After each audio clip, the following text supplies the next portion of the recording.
मित्रों, आज गुरु पूर्णिमा के अवसर पर मेरे कुछ साथियों ने मुझसे सुबह शुभकामनाएं देने के साथ साथ दो सवाल पूछे। पहला सवाल ये था कि जो लोग ईश्वर की ज़्यादा भक्ति करते हैं उनको जीवन में ज़्यादा कष्ट क्यों आते हैं। ये सवाल हम सब के जहन में कभी न कभी उठता है कि हम सब ईश्वर की बहुत भक्ति करते हैं, उसके बाद भी बहुत सारे कष्ट, दुख, तकलीफ हमारे ज़िंदगी में आते रहते हैं। ऐसा क्यों है? जबकि दूसरी तरफ वो लोग जो कि सांसारिक चीज़ों में लिप्त रहते हैं, सारे कर्म वो करते हैं जो बिल्कुल ऊपर से अच्छे दिखाई नहीं पड़ते समाज को, उसके बाद भी वो आनंद से जीवन, वैभव से जीवन गुजारते हैं। तो पहला सवाल जो उनका ये था, इसने मुझे ये वीडियो बनाने के लिए और अपनी बात कहने के लिए विवश कर दिया। सामान्यतः मैं उन्हें टेलीफोन के जरिए अपनी बातचीत जो होती है उसमें अपने विचारों को रखता हूँ, और उनका ये आग्रह था कि इस बार वीडियो बना कर दीजिए, तो मैंने निर्णय किया। तो आप सबके लिए ये वीडियो है। पर इस सवाल के जवाब से पहले, आज गुरु पूर्णिमा का पर्व है, तो आप सबको इस महान दिवस की हार्दिक शुभकामनाएं। ईश्वर की, आपके गुरु की अपार कृपा आप पर बनी रहे। आप फूलों फलें, आपका जीवन यशस्वी हो, और अपने सभी गुरुओं को नमन करते हुए आज का पर्व हम मनाएं और उनकी बातों पर, उनके कथनों पर, उनके संदेशों पर अमल करते हुए अपने जीवन के आचरण को इतना अच्छा बनाएं कि हम इस संसार के जो कर्म बंधन हैं उनसे शीघ्र अतिशीघ्र अपने को मुक्त कर सकें। यही इस पर्व का मुख्य महत्व है। खैर, आगे बढ़ते हैं, सवाल पर आते हैं वापस, जहां पर उन्होंने पूछा था। ये मित्र थे विनय भोपाल से, बाबा दुबे ये भी भोपाल से, और प्रदीप टा ये कलकत्ता से। इन तीनों का यही सवाल था कि हम सब ईश्वर की बहुत भक्ति करते हैं, अच्छे कर्म करते हैं, उसके बाद भी हमारे पास विपत्तियां बहुत आती हैं। जवाब बड़ा सीधा है जो मुझे समझ में आया।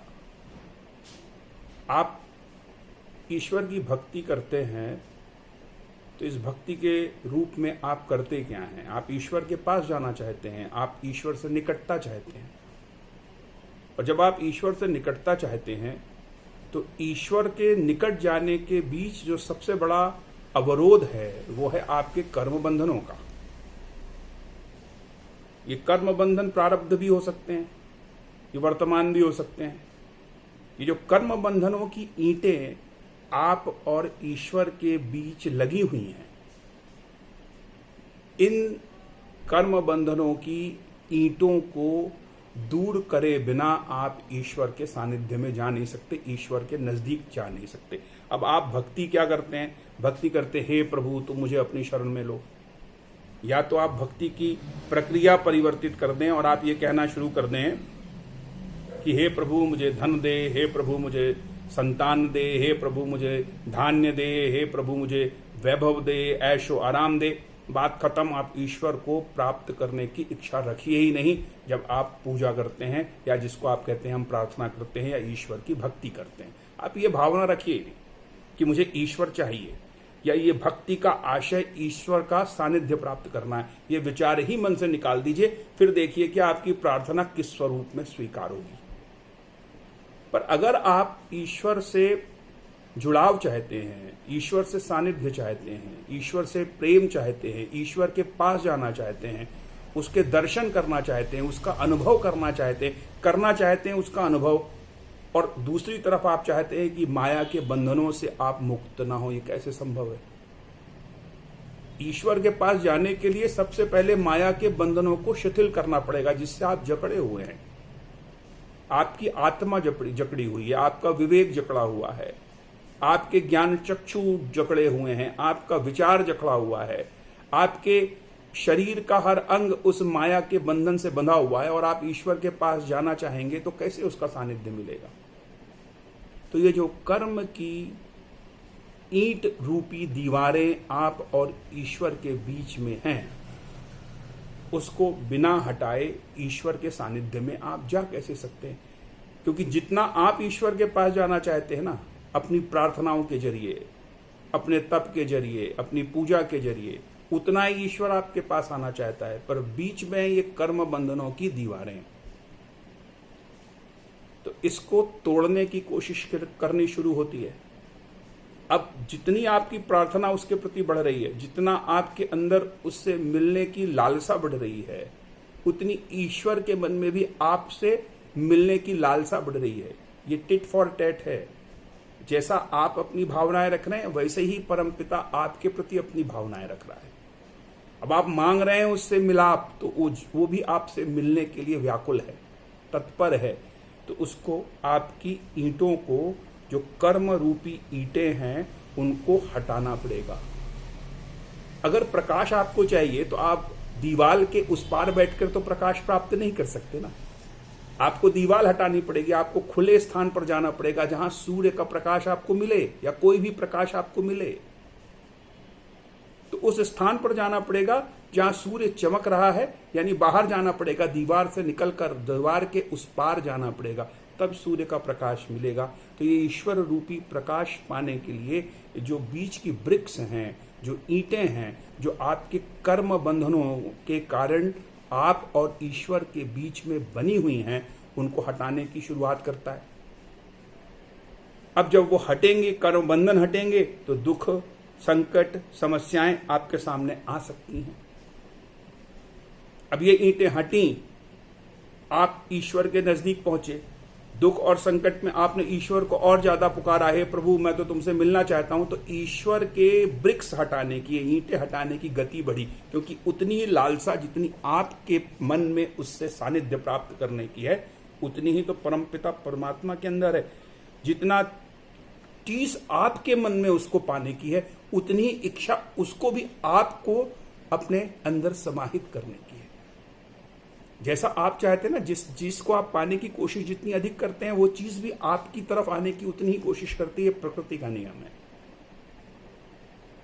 और यही कारण है कि जब आपकी ये कर्म बंधनों की ईंटें तेजी से ऊपर उठने लगती हैं, हटने लगती हैं, ताकि प्रकाश आप तक पहुंचे, ईश्वर रूपी प्रकाश आप तक पहुंचे, तो संकट कभी कभी बढ़ जाते हैं।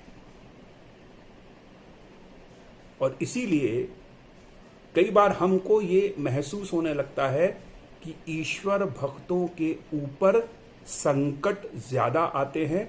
कई बार हमको ये महसूस होने लगता है कि अच्छे कर्म करने वालों के ऊपर विपदाएं ज्यादा आती हैं। ऐसा हमें महसूस होता है। ये आम लोगों की आम भावना है। ज्ञानी ध्यानी लोग तो इस सब चीजों को समझ पाते हैं, पर आम व्यक्ति है जो ईश्वर के पास नियमित जा रहा है, ईश्वर की भक्ति कर रहा है, अपने अच्छे कर्म कर रहा है जो उसको लगता है करने चाहिए, और उसके बाद भी जब उसके पास संकट आते तो उसको लगता है मैं तो ईश्वर के पास जाता हूँ, मैं तो ईश्वर का रोज स्मरण करता हूँ, उससे प्रार्थना करता हूँ, उसके बावजूद भी मुझे बहुत तकलीफें होती हैं, दुख आते हैं। तो इसका कारण सिर्फ यही है कि जब आप ईश्वर का स्मरण करते हैं, उसको पाने की लालसा करते हैं, उसके पास जाने की इच्छा करते हैं, वो भी आपके पास आने की इच्छा करता है। और आप और उसके बीच में जितने अवरोध हैं ये कर्म रूपी, उनको हटाने की कोशिश करता है। और इन्हीं कर्म रूपी अवरोधों को हटाने के कारण कई बार आपको ज्यादा विपत्तियों का सामना करना पड़ता है। निर्णय आपको करना है। अगर ईश्वर को पाना है तो इस कर्म रूपी बंधनों से आपको मुक्त होना पड़ेगा, ये निश्चित मानिए। इसलिए इस बात से निराश मत होइए कि आपको अच्छे कर्म करते हुए संकटों का सामना करना पड़ रहा है, बल्कि यह विश्वास रखिए कि धीरे धीरे आपके और ईश्वर के मिलाप के बीच के अवरोध कम होते चले जा रहे हैं, यानी ईश्वर के नजदीक पहुंचने की आपकी संभावनाएं बढ़ती जा रही हैं। तो आज गुरु पूर्णिमा के अवसर पर आप सबको एक बार पुनः बधाई, गुरु के चरणों में नमन, क्योंकि गुरु के मार्गदर्शन से, गुरु की कृपा से, गुरु के आशीर्वाद से इस संसार के वो असंभव कार्य भी संभव हो जाते हैं जो प्रायः हमें लगता है कि हम नहीं कर सकते। इसलिए ईश्वर पर पूर्ण आस्था रखिए, ईश्वर पर पूर्ण विश्वास रखिए, यकीन मानिए कि वो आपके साथ हरदम है। आज के लिए सिर्फ इतना। आपके अगले प्रश्नों के लिए फिर से वीडियो बनाकर आप तक भेजूंगा। अच्छा लगे तो मुझे सूचित जरूर कीजिएगा। धन्यवाद।